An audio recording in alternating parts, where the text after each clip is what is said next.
Hola, ¿qué tal amigos de YouTube o de Facebook? Estamos aquí una vez más hablando de los temas que nos interesan, que nos importan. Y bueno, eh, pues una vez más yo creo que el COVID-19 vuelve a ser tema después de algunos meses de que, pues digamos, pasó la pandemia y pues, ¿cómo pudiéramos decir?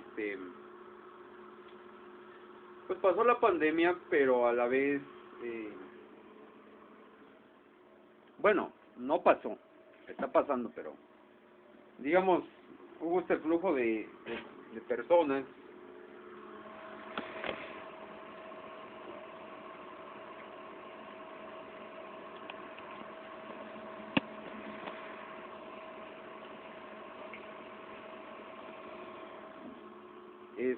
Hubo este flujo de personas.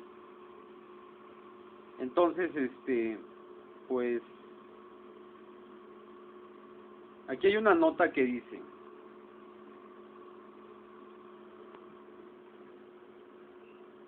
hay una nota que dice, estoy preocupado por los casos de COVID-19 en México, asegura el presidente Andrés Manuel. Preocupación por aumento de casos de coronavirus en nuestro país, pero dice que atiende el problema.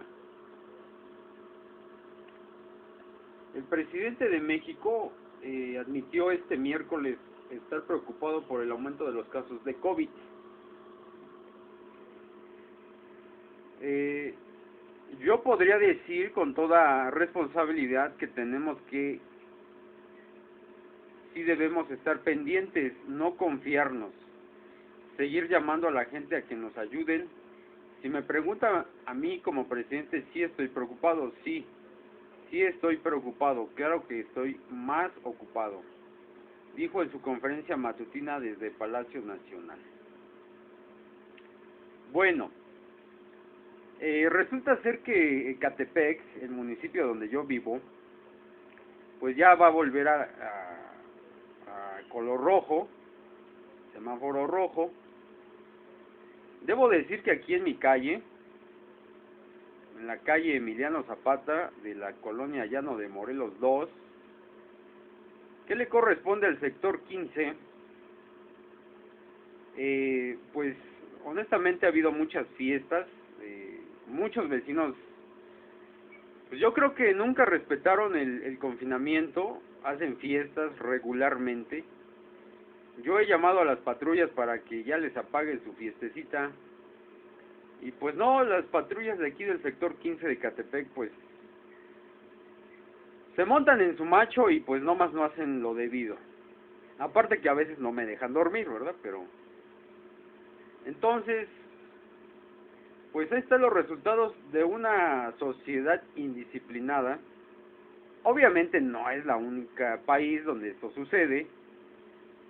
Hay rebrotes en Europa, pero pues las medidas disciplinarias se cumplen, digamos.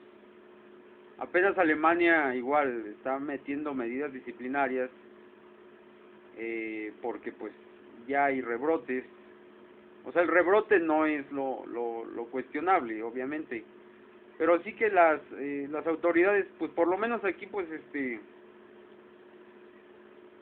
eh, pues que hagan su trabajo, ¿no? Más que nada. Entonces, pues así está la cosa, así está la situación.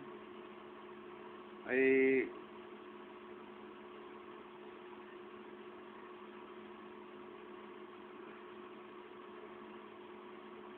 por supuesto, no podemos dejar de hablar de esta situación. Eh, bueno,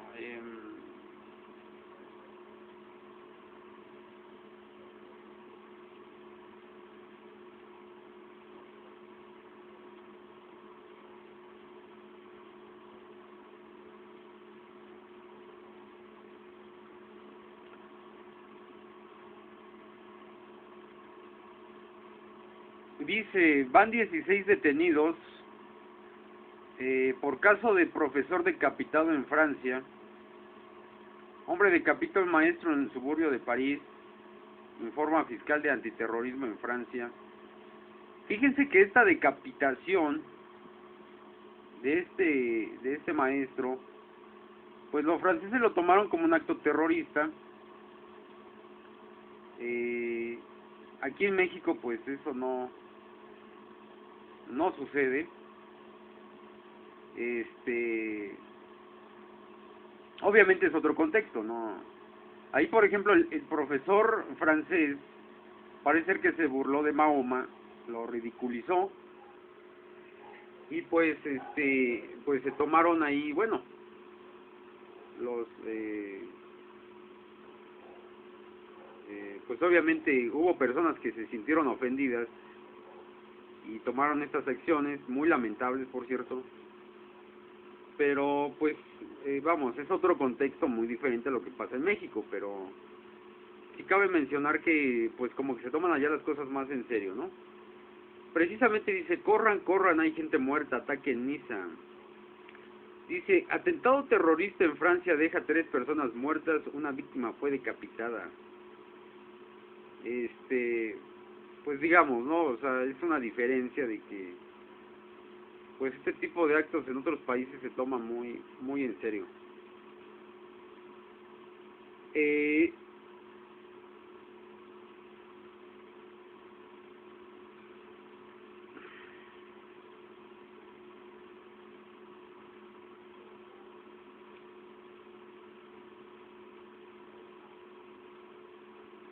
eh,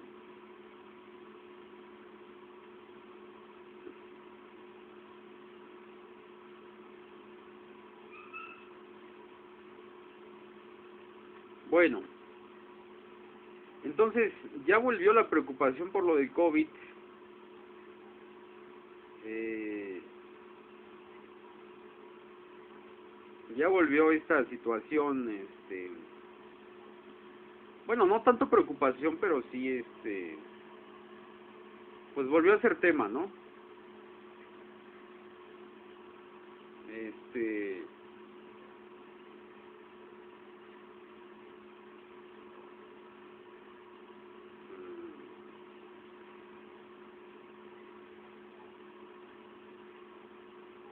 pero bueno, ahora sí que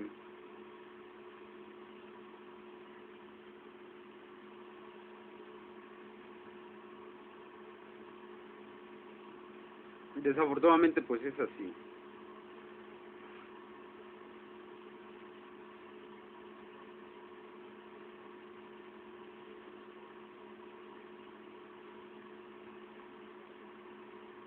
Dice, México manifestó a Estados Unidos su profundo descontento por no recibir información previa al arresto del padrino Cienfuegos. Fíjense que, digo, todo es evidente. Es evidente que, pues, muchas cosas, ¿no? Eh, Estaba yo escuchando al politólogo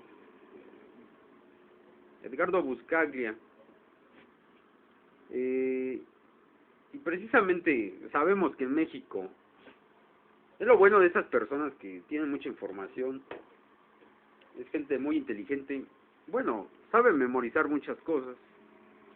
Yo no soy de esa clase de inteligencia, pero nombró al primer general.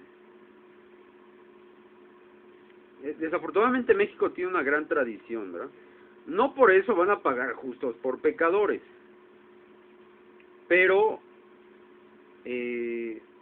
pues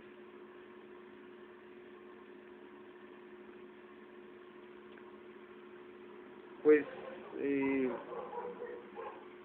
pues vamos a ver cómo le sale su defensa al general Cienfuegos.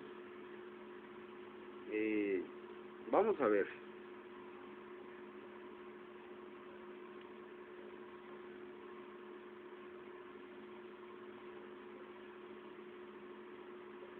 Vamos a ver cómo le sale su defensa.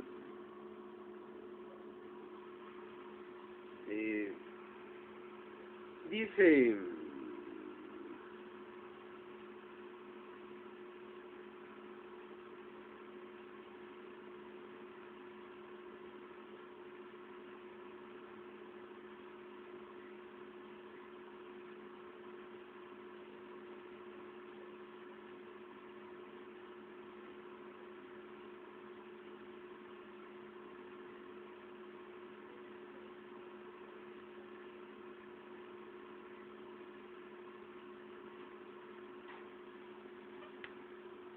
eh,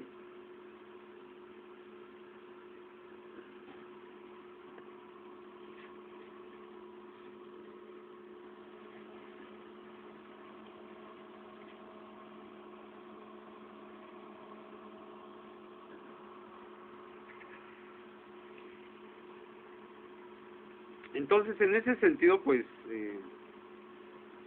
digo, no vamos a ser prejuiciosos, ¿no? Obviamente.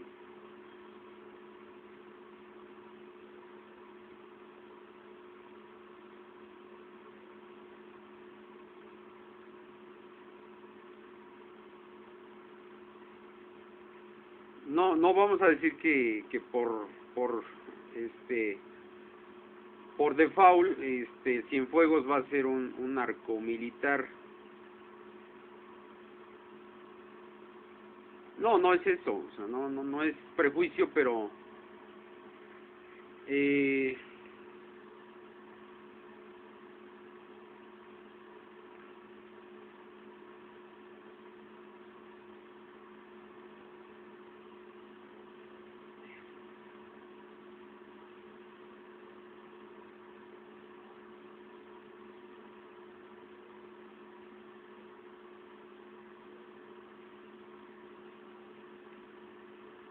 no vamos a verlo así,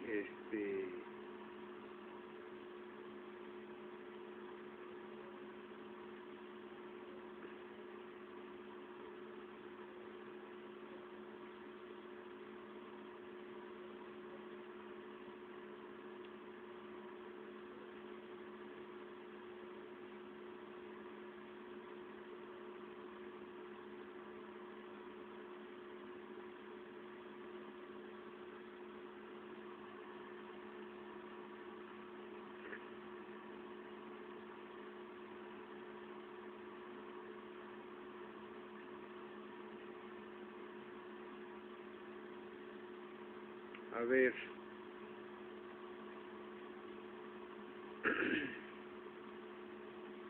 Dice, estando yo escuchando a este Buscaglia en un reportaje, dijo algo acerca de Esteban Cantú, que bueno, según él fue el primer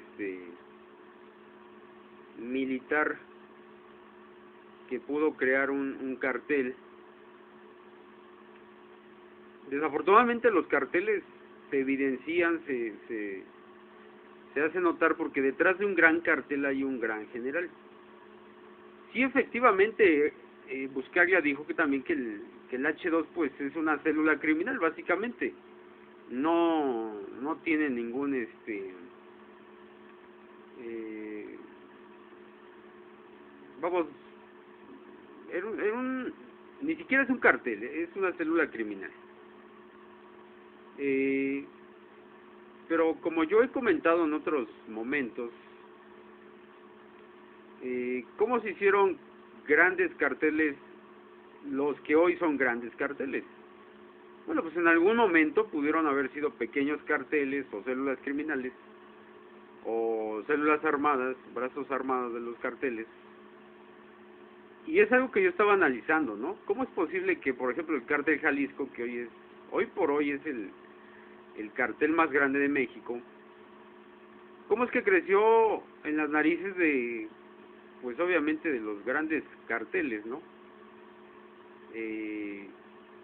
Como el de Sinaloa, por ejemplo, o de los Beltrán Leiva, o qué sé yo.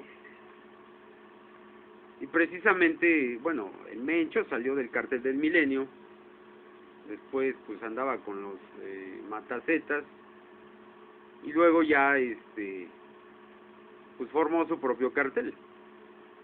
Pero es interesante, porque los grandes carteles de hoy, obviamente, pues en su momento fueron pequeñas células criminales.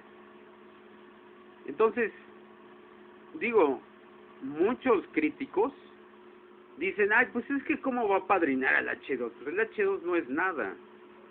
Bueno, pues es que no sabes, o sea, no sabes. Además, el H2 pues tiene una gran trayectoria criminal.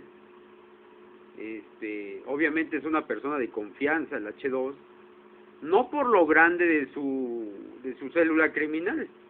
Nos queda claro que el H2 era una célula criminal pequeña, local, pero pudo haber tenido mucha confianza, ¿no? En el círculo criminal, mafioso, pudo haber tenido mucha confianza. Realmente no sabemos quién era esa persona, hasta dónde llegaba su confianza dentro de los pues de los círculos de la criminalidad en México.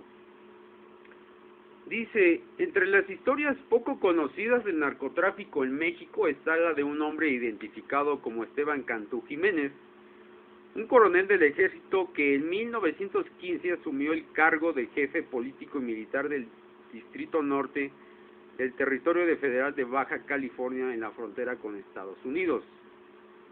El escritor Dan Slater describe a Cantú como un militar que antes de haber asumido este cargo había iniciado una campaña contra los indios yaquis en Sonora y posteriormente había tomado el control del Valle de Mexicali, que entonces era un destino muy solicitado por los estadounidenses.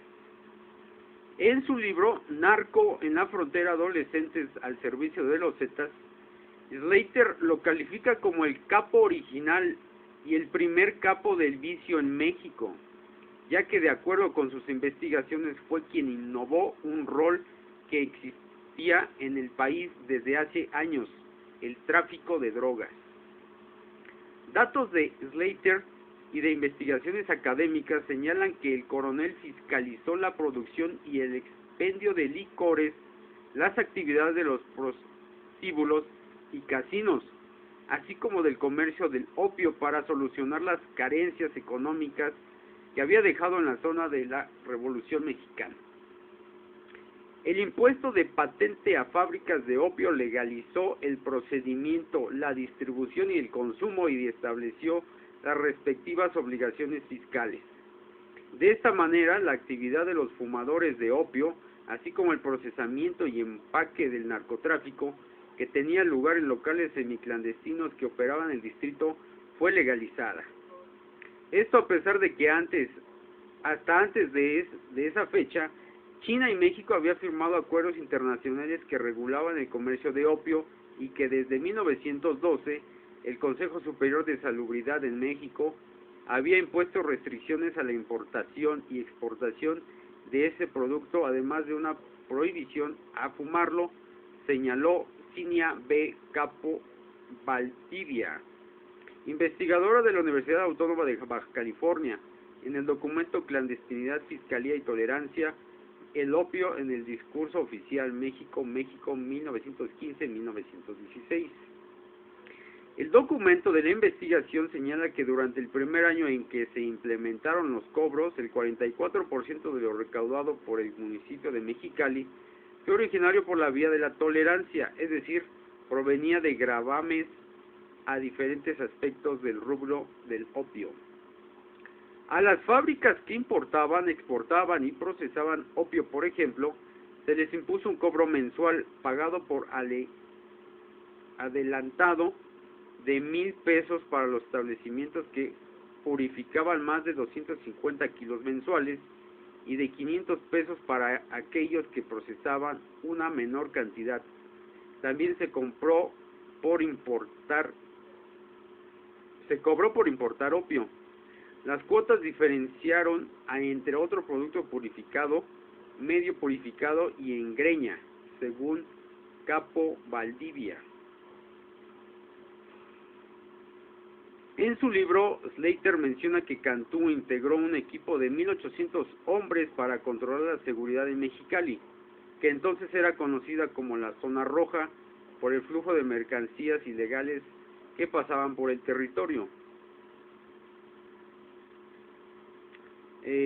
Con su esquema, que llamaba impuestos al vicio, logró que un sindicato que comerciantes chinos de opio le pagaran unos $45,000 al mes, mientras que casinos como el Tecolote Gambling House le reportaban pagos por solo $10,000 en el mismo periodo. Esos impuestos, en opinión de Cantú, moralizaban el vicio, mantenían la seguridad del negocio prohibido, financiaban obras públicas y educación, y libraban el sector turístico de su dependencia del gobierno central de la Ciudad de México, para que era corrupto e inútil, según el libro de Slater. En 1920 concluyó la administración de Cantú Jiménez, quien durante toda su gestión mantuvo el impuesto al opio, que iba de unos 50 a 100 pesos por kilo, a pesar de las fuertes ganancias que reportaban para la hacienda pública. El gravamen al vicio desapareció, y con la prohibición del alcohol en Estados Unidos, un mexicano llamado Juan Nepomuceno Guerra se convirtió en el principal traficante de alcohol y drogas. Bueno, entonces ahí tenemos la cuestión, que también ahí dice un dato importante.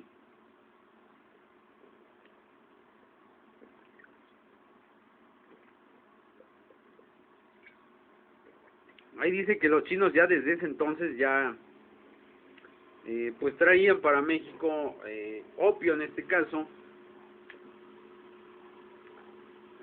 Ahora ya traen fentanilo, pero antes traían opio. Entonces esto no es nuevo, ¿no? Obviamente pues es mucho más violento que antes, pero todo esto no es nuevo.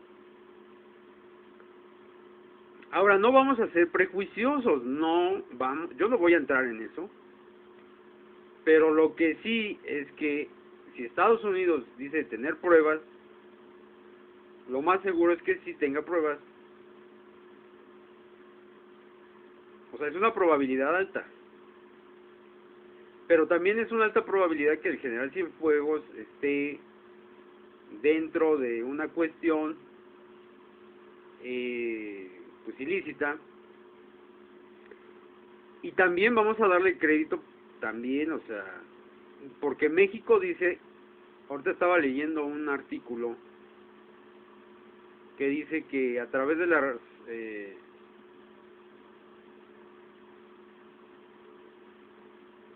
a ver, vamos a leer el artículo, ¿no? Para no errarle. México manifestó a Estados Unidos su profundo descontento por no recibir información previa al arresto del padrino Cienfuegos. El canciller Marcelo Ebrard informó durante la conferencia del presidente López Obrador que está en comunicación con sus pares estadounidenses para recibir información del probable juicio al exsecretario de la Defensa Nacional.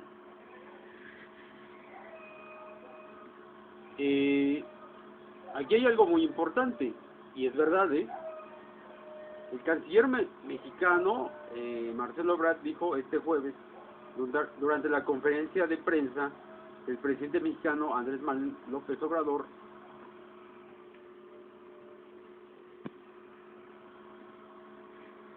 que México le expresó al gobierno de Estados Unidos su profundo descontento por no compartir la información sobre el arresto del secretario de Defensa Nacional Cienfuegos. Después del proceso electoral de Estados Unidos habrá más detalles y otros seguimientos de este tema, pero que hemos hecho estos días y que estamos.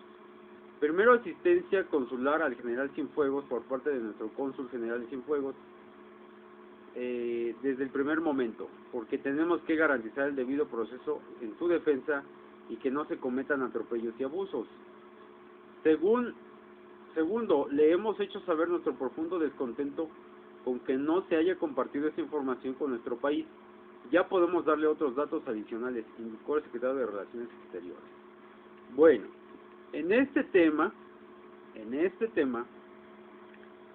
Buscaglia dice pues es que puede ser que haya tanta corrupción en México que las agencias de investigación estadounidenses pues simplemente decidieron no informarle a México porque dice que en los años anteriores, en los 90, principios del siglo, sí se compartía la información, pero probablemente ahorita ya no la compartan precisamente porque pues hay mucha corrupción. Entonces, ahora sí que es un estira y afloja. Dice, y tercero, se valorarán una serie de acciones subsecuentes en función de los elementos que se vayan presentando a lo largo del juicio. Transcurrida la elección de Estados Unidos, pues ya podremos darles otros adicionales, agregó el canciller. Ebrard Casaubon informó que el descontento se le comunicó a Estados Unidos de manera verbal y por escrito. Además, dijo que aún no se conoce toda la investigación por razones procesales. En días pasados, verbalmente hace ya una semana y por escrito con su modalidad, la última fue ayer. No, yo creo que todas las investigaciones no la conocen por razones procesales. Son en otras etapas en donde se dan a conocer todas las evidencias. Y la defensa tiene la oportunidad de desvirtuarlas o combatirlas y desde luego se harán del conocimiento de nuestro país, también aclaró. El secretario de Relaciones Exteriores explicó que el embajador estadounidense Christopher Landau informó nada por disposiciones del gran jurado y subrayó que lo importante era que se le había manifestado dicha inconformidad a Estados Unidos. Lo que él, el embajador estadounidense, me señaló simplemente es que, por disposición legal en Estados Unidos, por el gran jurado, él no podía comunicar nada. Incluso él lo declara en algún medio de aquí en México. Pero lo importante es que la manifestamos cuál es el sentir y el opinar de México respecto a esa acción, señaló Ebrard. El presidente de México, Andrés Manuel, dijo que en este caso le deben de tener a consideración tres cosas. Es muy importante decir tres cosas: que vamos a actuar con prudencia por lo que he mencionado, porque estamos en el vísperas de elecciones y no queremos que se manipule nuestra postura. Política es tiempo y es hacer historia. Entonces vamos a esperar, ya la semana que viene vamos a informar más. Tenemos que actuar con mucha prudencia, bla bla bla. 2, dijimos desde el principio que si es responsable o no el general Cienfuegos, nosotros vamos a defender al ejército mexicano. Es institución fundamental del Estado mexicano. Dice, y hay lealtad a México de parte de las Fuerzas Armadas y el soldado es pueblo uniformado, eso es lo segundo. Y que aún es el caso de que resulta culpable el ejército Cienfuegos, es un hecho aislado y tenemos que cuidar la institución. Y lo tercero es que nosotros somos libres, tenemos autoridad moral y por eso tenemos autoridad política para hacer valer los principios fundamentales de no intervención, de autodeterminación de los pueblos y hacer valer lo que somos. Bueno, entonces, pues ya hay registros históricos, se puede decir, registros históricos donde pues el ejército, así como otras instituciones, pues echan mano del narcotráfico.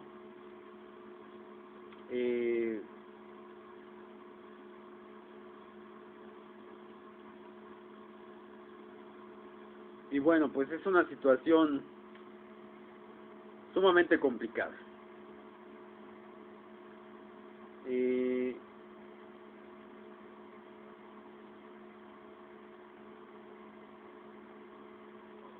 Así que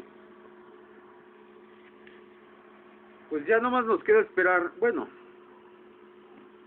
por ahí leí un artículo que dice que México considera, perdón, que Estados Unidos todavía considera a México como un país bananero, que por eso se dio esta situación, ¿no? También otra teoría dice que a lo mejor es una represalia de Estados Unidos por lo de el fallido operativo contra Ovidio Guzmán hace un año. Más o menos la fecha concuerda.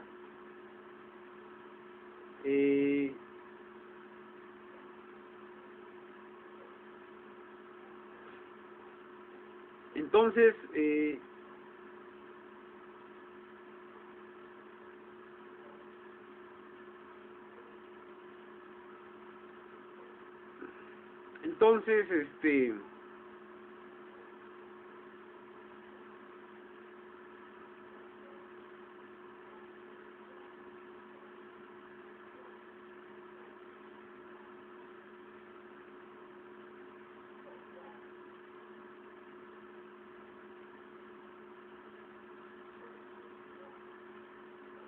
entonces, pues es una situación muy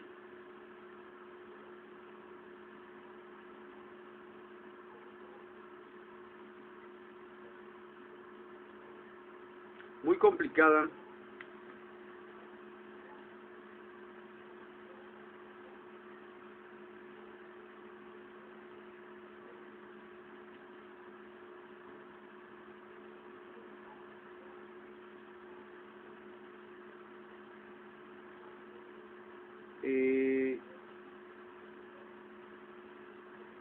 Caray, Iván Riveling, creo que sí se pronuncia así. Comandante Cobra falleció por COVID-19. Muchos lo han de conocer, es bueno, entre otras cosas, es un youtuber. En lo personal me caía muy mal, ¿eh? Decía que él conocía a los narcos y que, casi se sentía hijo del pueblo y dice que andaba defendiendo a las personas. ¿Quién sabe qué tanto andaba haciendo este cuate? Llevaba una vida media extravagante. Pues dice aquí que falleció por COVID.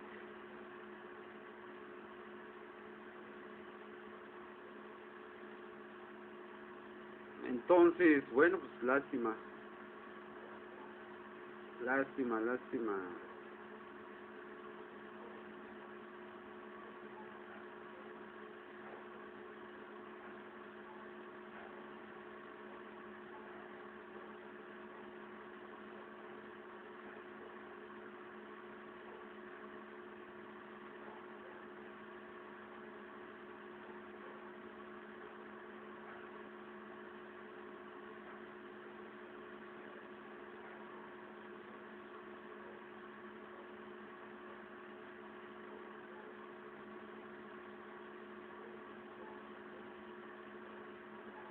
Entonces es toda una situación que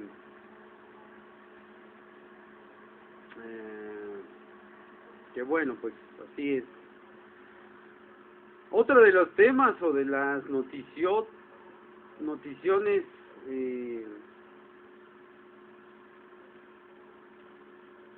es el del caso de Rainiere. Obviamente, eh,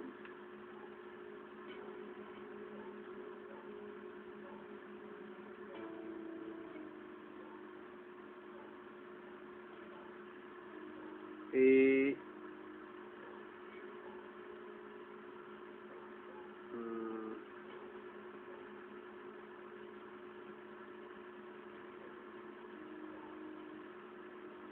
otra de las grandes noticiones es el de Rainiere, el fundador o director de la secta Nexium en Nueva York,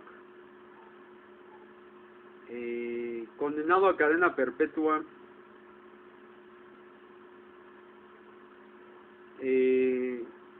Pues nada, que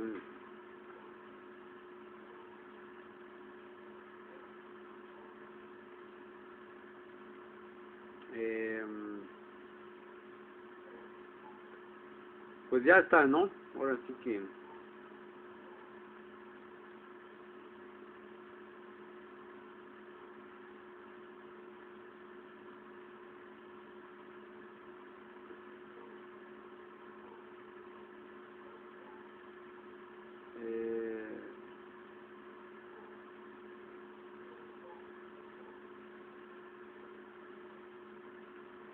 Y bueno, pues ya está la situación de Rainiere,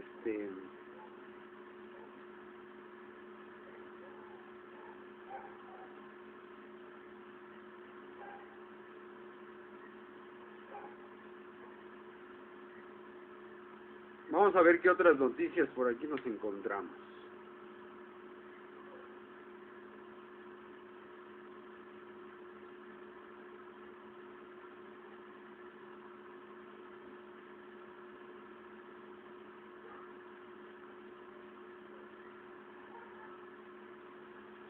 Bueno, pues así está la situación.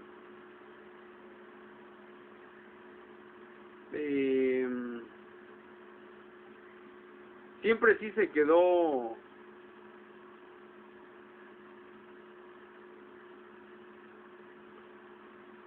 con la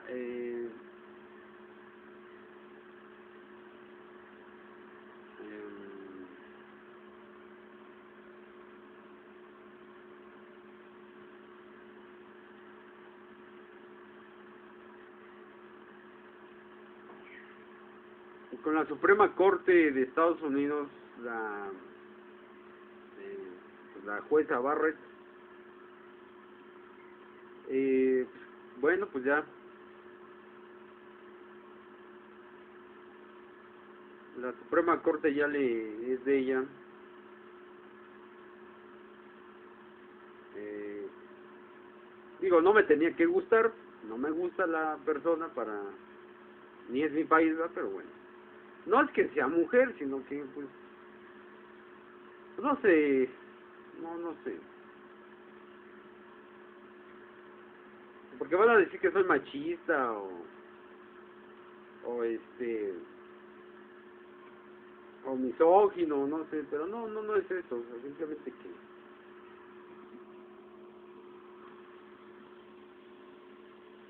pues no, pero ya está, ¿verdad?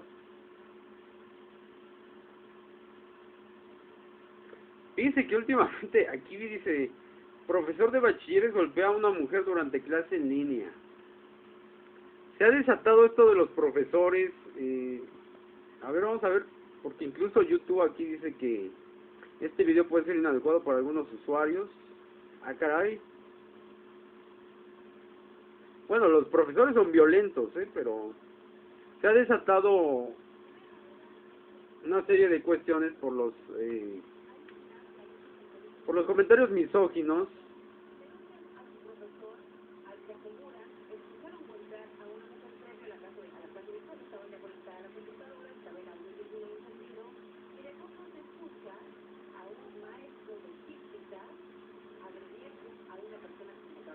Ahora sí que Internet nos está mostrando el lado oculto.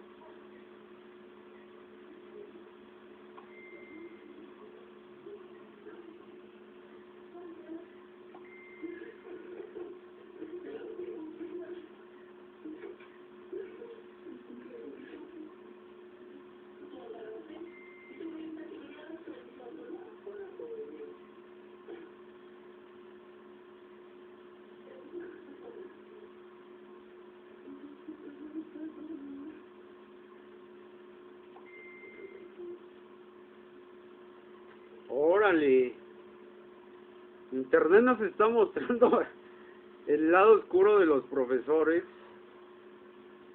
de la vida cotidiana de México. No, pues pues ahí está, ahí está. Eh,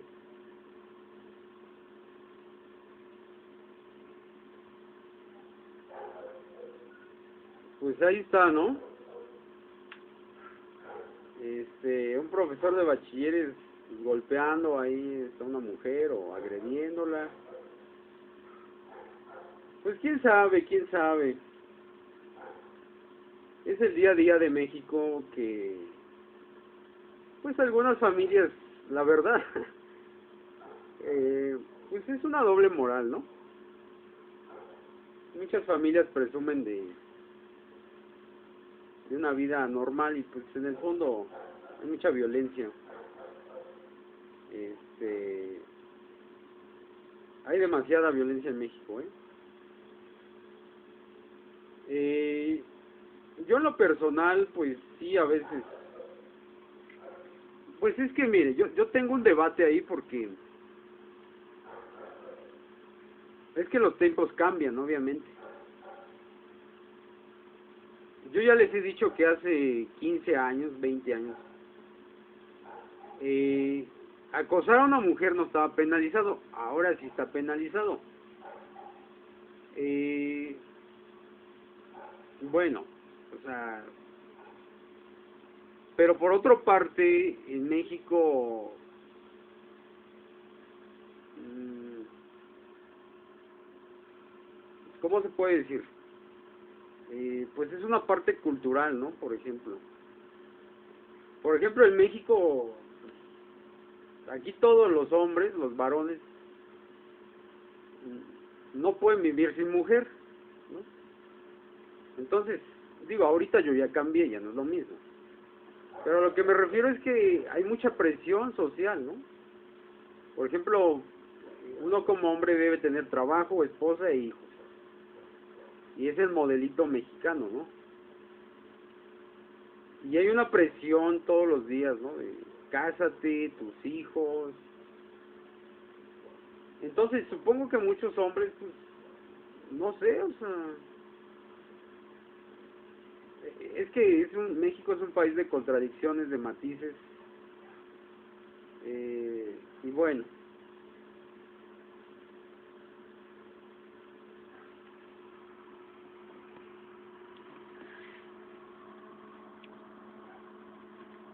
bueno. Entonces,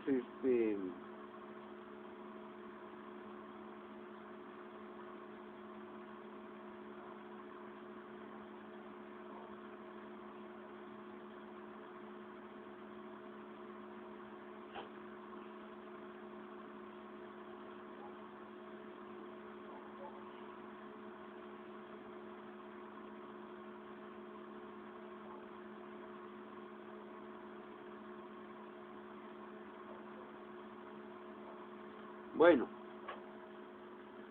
van a decir que soy un... Es que no sé, o sea, la otra vez estábamos leyendo las frases, ¿no? Todas las frases esas que se dicen en México por cultura.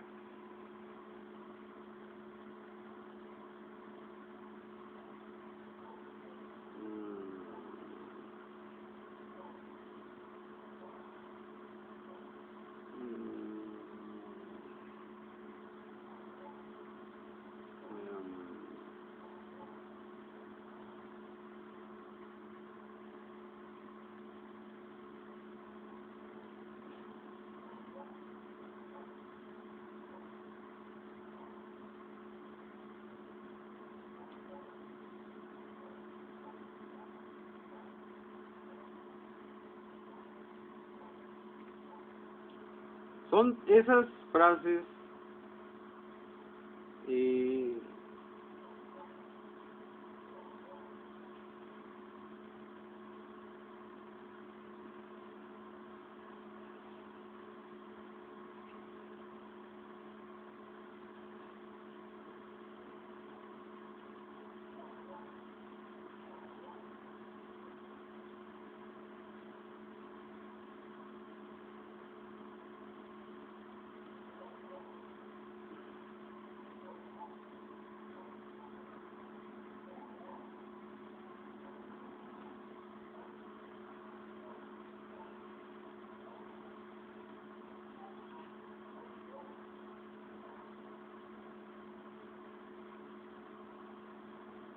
entonces, esas frases, que inclusive muchas mujeres las usan, por cierto, pues no sé, o sea, digo, yo casi no las uso, la verdad.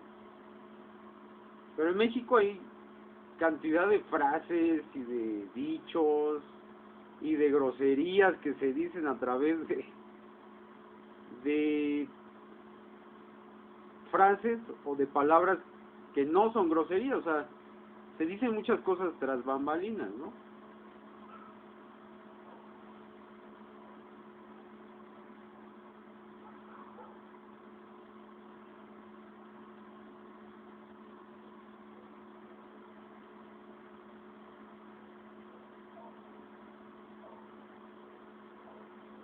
Entonces, no sé, o sea,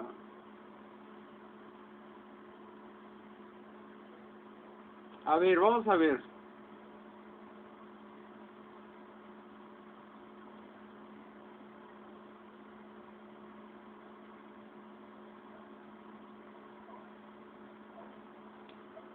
A ver. Dice, las frases machistas y misóginas que ya no pasan como normales. A ver, vamos a leer.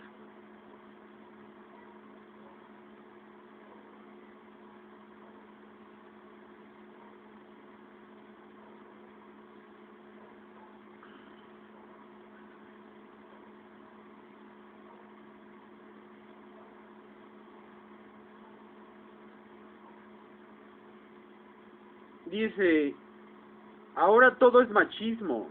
Ya no se puede hacer un chiste. Ante frases como esta no es una cuestión de falta de sentido de humor, explica la socióloga y activista feminista Juana Camargo, sino que la sociedad ha cambiado. Cuando se cataloga machista, algo es porque tiene una connotación en esencia misógina, desmejoran el autoestima y degradan a la persona. Hoy es impensado decir en pelea de marido y mujer nadie se mete. Antes las mujeres estaban sometidas a una cultura de la violencia, de pensar que los hombres son dueños de las mujeres. La sociedad ha evolucionado y ya no tolera igual eso, reflexiona Camargo. Ni machismo ni feminismo, no me gustan los extremos. Una de las ideas más comunes tiene que ver con el comparar feminismos con machismos como si fueran polos opuestos de lo mismo. Un error no solo conceptual, sino también ligado a